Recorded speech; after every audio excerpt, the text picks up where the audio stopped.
लोकसभा निवडणुकीचा पहिला टप्पा, आता पहिल्या टप्प्यातला सगळा प्रचार अंतिम चरणात पोहोचतोय आणि शिवसेनेचे कार्याध्यक्ष उद्धव ठाकरे हे विदर्भात पोहोचलेत. पूर्ण विदर्भ त्यांच्या प्रचार सभांनी ढवळून निघालाय आणि याच बाबत आपल्याशी बोलायला आहेत स्वतः उद्धव ठाकरे.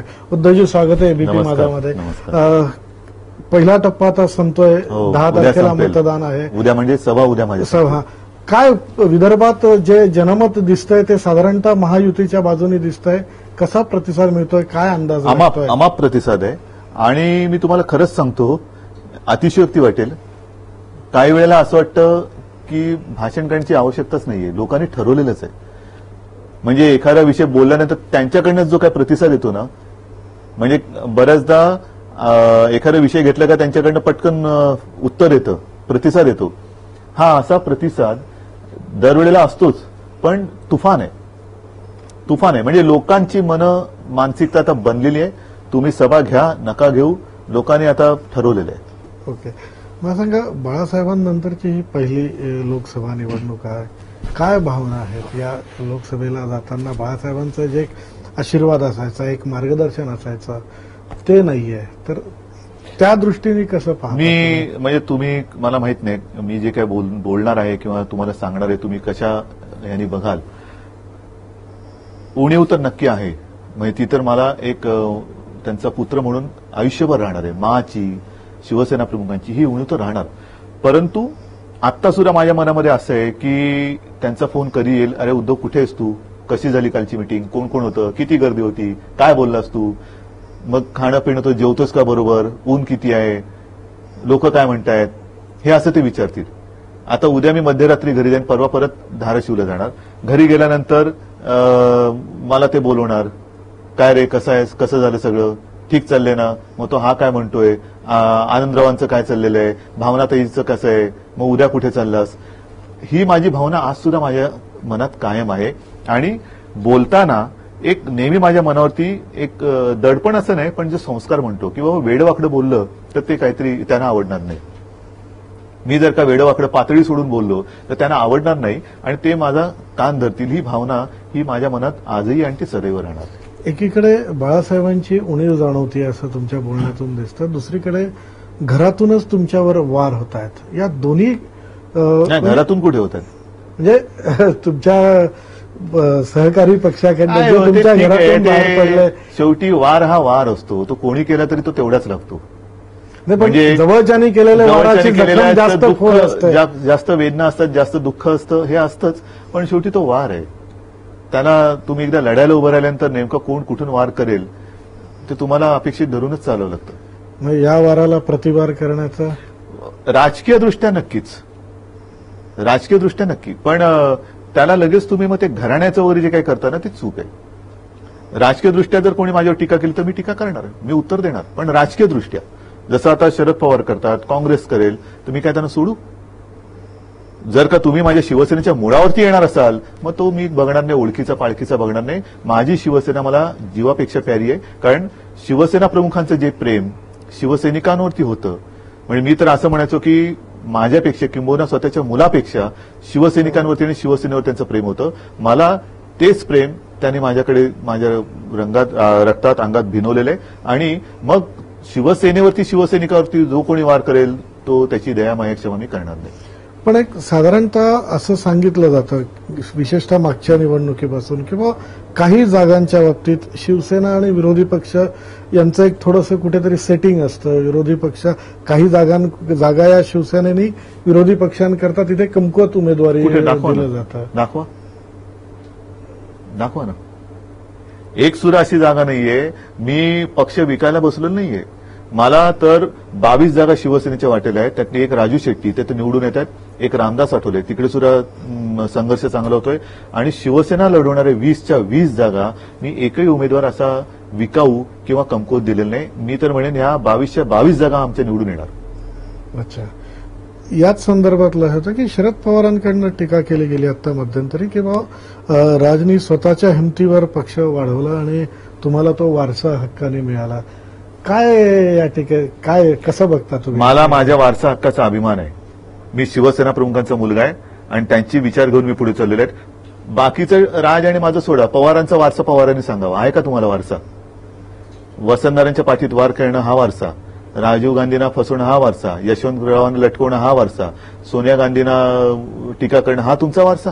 आणि तुमचा पक्ष आहे कुठे? फोडाफोडी करून तुम्ही पक्ष निर्माण केलाय. ओरिजिनल काय तुमच्याकडे? म्हणजे शिवसेना प्रमुखांनी पिढी घडवली, शिवसैनिक घडवला आणि पवार साहेबांनी बिघडवला, हा त्यांचा वारसा आहे. आणि म्हणून मला माझ्या वारशाचा अभिमान आहे. पण मी अभिमानाने आणि मोठ्या गर्वाने सांगतो की मी शिवसेना प्रमुखांचा मुलगा आणि मला शिवसेनेचा त्यांचा वारसा आहे. पवार साहेबांनी सांगावं त्यांना कोणाचा वारसा आहे. दुसरीकडे असं होतं आणि तो वारसा आज सांगितलेला उद्या परत तोच आहे हे त्यांनी सांगावं. नाहीतर आज एक वारसा आणि उद्या दुसरा वारसा. म्हणण्यापेक्षा वारसा बोलण्यापेक्षा आधी आरसा बघावा त्यांनी.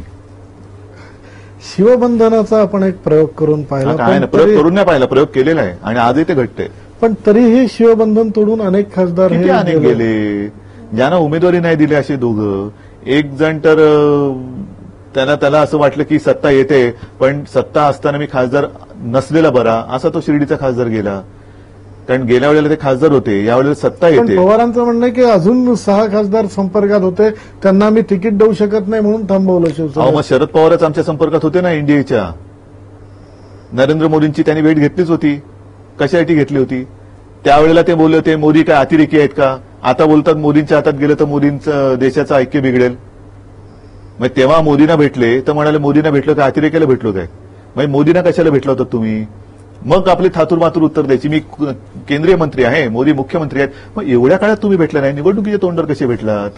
तर हे काय, जर 6 खासदार तुमच्याकडे होते आणि तुम्हाला उमेदवारी देऊ शकत नव्हतात, मग तुम्हाला जसं आता अमरावतीमध्ये कुठे तुमचा हक्काचा माणूस?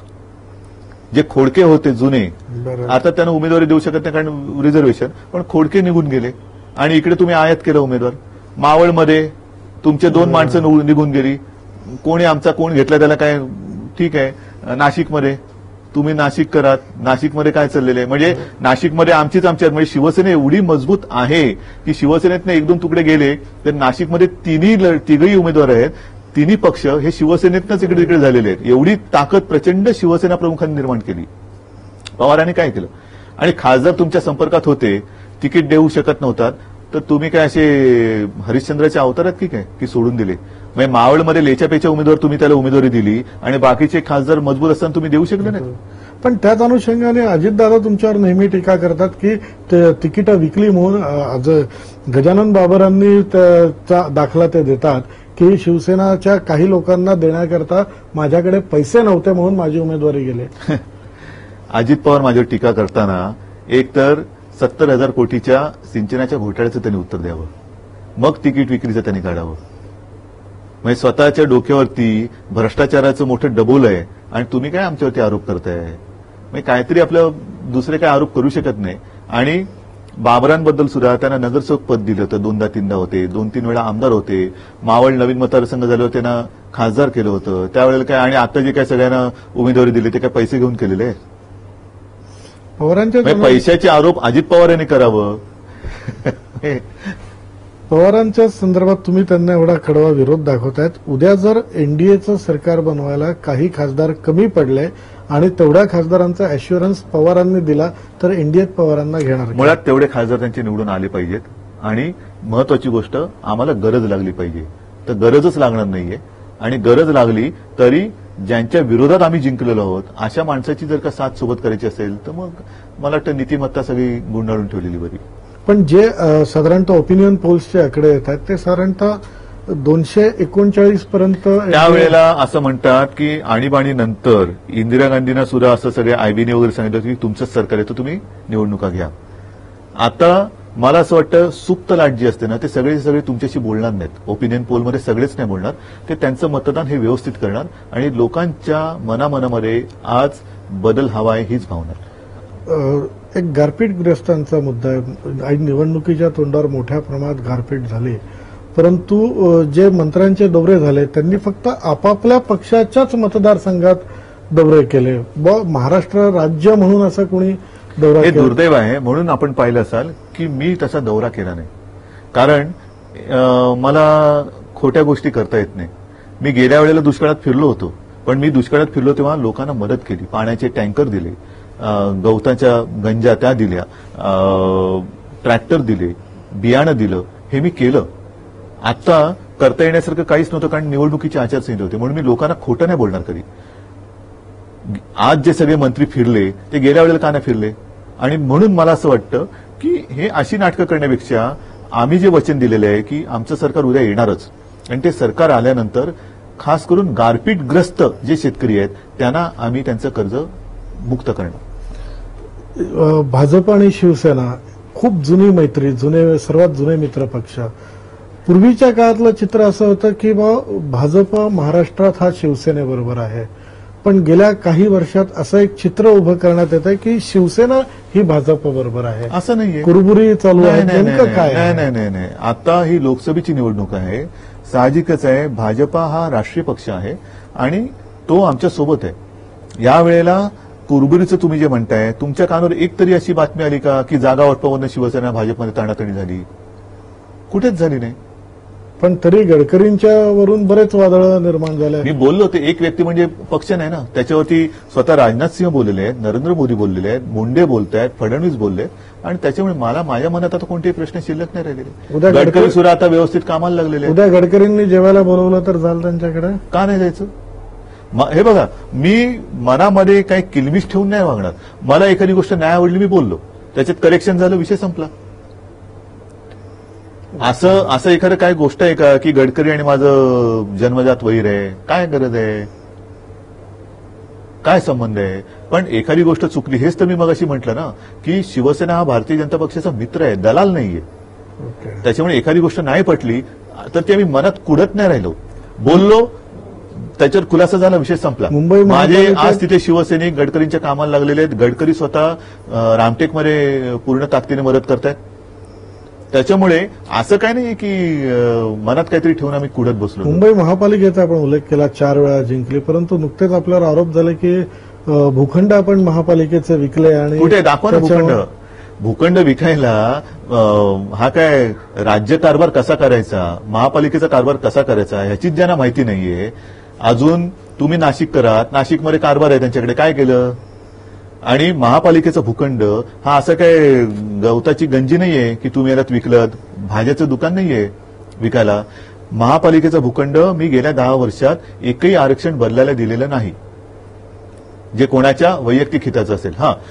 लोकांसाठी असेल, हॉस्पिटलसाठी असेल, क्रीडांगण तर एखादी हे असेल, पण कोणा बिल्डरसाठी मी आरक्षण बदलायला दिलेलं नाही आणि बदलू देणार नाही. महत्वाचा मुद्दा असा की महापालिकेचा निर्णय घेताना सभागृह आहे, स्थायी समिती आहे, सुधार समिती आहे, त्याच्यामध्ये सर्व पक्षीय नगरसेवक आहेत, ज्यांनी आरोप केले त्यांचेही नगरसेवक आहेत, त्याच्या डोक्यावरती प्रशासन आहे. हे प्रशासन सरकार नियुक्त असतं. आयुक्त, अतिरिक्त आयुक्त, किती प्रकार आहे आयुक्तांचे ते तुम्हाला माहिती आहेत. हे सगळे आयुक्त हे माझे घरचे कोणी लागत नाहीत, हे सरकारने नेमलेले आहेत. आणि त्याच्यानंतर हा सगळा समजा मी विकायचा प्रयत्न केला तरी हा माझा विकण्याचा प्रस्ताव सरकारकडे जाणार आणि सरकारच्या परवानगीनंतर तो एखादा विषय होतो. म्हणून ज्यांची बुद्धी ही एवढीशीच आहे त्यांना महापालिकेचा कारभार पहिला काय आहे हे समजून घेण्याची गरज आहे, आणि मग खासदारकीच्या उमेदवाराचा तुम्ही प्रचार केला तर बरं होईल. पण याच अनुषंगाने बाळासाहेबांच्या स्मारकाचाही प्रश्न येतो, किंवा त्यावेळेला आपण खरंच शरद पवारांकडे गेला होता किंवा आपल्या, मला वाटतं या विषयावरती मी पूर्ण बोललेलो आहे. तेच विषय बोलण्यात का अर्थ नाही. मी कोणाच्याही दारी गेलेलो नाही, मी जाणार नाही. 17 नोव्हेंबरला खेड्यापाड्यातली जी जनता आली होती ती तिकडे आल्यानंतर शरद पवार पण आले होते, आडवाणी आले होते, छगन भुजबळ होते, राज्यपाल होते. आणि मग शरद पवारांनी मला विचारलं की उद्धव स्मारकाचं काय, तेव्हा हा विषय निघाला. आणि मी त्यांना सांगितलं की मी कोणाच्याही दारात येणार नाही. माझ्या वडिलांच्या स्मारकासाठी मी कटोरा घेऊन फिरणार नाही. मला मग तो भूखंड मी घेतला असता ना महापालिकेचा, कारण त्याच्यात सरकारची परवानगी लागते आणि त्या परवानगीसाठी मी त्यांच्या दारोदारी फिरणार नाही. जर करायचं असेल तर दिमाखाने करा, सगळ्यांनी मिळून करा. कारण तिकडे बाळासाहेबांचं जे स्मारक म्हणजे नुसता पुतळा नाही, उद्यान नाही, तर एक काहीतरी स्मारक. तिकडे बाळासाहेबांच्या सगळ्या काही शिकवणी, त्यांनी दिलेल्या जे काही विचार आहेत ते विचार, त्यांच्या आयुष्यातल्या काही घटना, त्यांचं काही साहित्य, हे म्हणजे बाळासाहेब एकदा तिकडे कोणी गेल्यानंतर तो प्रेरणा आणि स्फूर्ती घेऊन बाहेर पडला पाहिजे. वाद करून जर का ते स्मारक केलं तर लोक जायलाच तिकडे नाखुश असतील. तर तिकडे लोकांना एक समाधान मिळालं पाहिजे, स्फूर्ती मिळाली पाहिजे, प्रेरणा मिळाली पाहिजे, असं ते स्मारक व्हायला पाहिजे. त्याच्यासाठी मी दारोदारी भटकणार नाही. शेवटचा प्रश्न, महायुती आतापर्यंतचं जे महायुतीचे काम चालू आहे ते सकृत दर्शनी तरी एकदम व्यवस्थित सुरू असल्याचं दिसतंय. त्याच्यातला ताळमेळ आणि समन्वय, हाच समन्वय हाच ताळमेळ विधानसभेलाही तसाच राहील याची ग्वाही देता आपण? एकदा का मला वाटतं मनत जुळली की सगळ्या गोष्टी ह्या चांगल्या होतात. आणि मुळामध्ये मला असं वाटतं की सगळीच लोक आता त्रासलेत. त्यांना सगळ्यांना कळले की आपण ज्या ज्या समाजाचं प्रतिनिधित्व करतोय त्याच्या दुःखाच्या मुळाशी काँग्रेस आहे, राष्ट्रवादी. आतापर्यंत ह्या लोकांनी त्यांना कळत नकळत प्रत्यक्ष अप्रत्यक्ष जी मदत केली ती मदत ह्या लोकांच्या दुःखाला कारणीभूत ठरलेली आहे. आणि म्हणून काँग्रेसचे जे प्रयत्न चालले आहेत की बाबा त्यांच्याकडनं एक एक लोक तुटतायत, मग आमच्यातलंच थोडंसं इकडे तिकडे करून आमच्यावरती सोडायचं म्हणजे आम्ही आमच्या भांडणामध्ये बिझी होऊ आणि हे चालायला मोकळे होतील. तर मी माझं लक्ष आता विचलित होऊ देणार नाही. काँग्रेसच्या सापळ्यात मी अडकणार नाही, मतं फुटणार नाहीत ह्याच्याकडे माझं लक्ष आहे. आणि लोकांना सुद्धा कळलंय की यावेळी जर का मत फुटलं तर आपलं नशीब फुटणार. हे होते उद्धव ठाकरे यांनी सांगितलं की आगामी सगळ्या पुढच्या काळामध्ये मतं फुटणार नाही, मतं फोडण्याकरता काँग्रेसने जो सापळा रचलाय त्याच्यात कुठेही अडकणार नाही याची निश्चितपणे खबरदारी ते घेणार आहेत.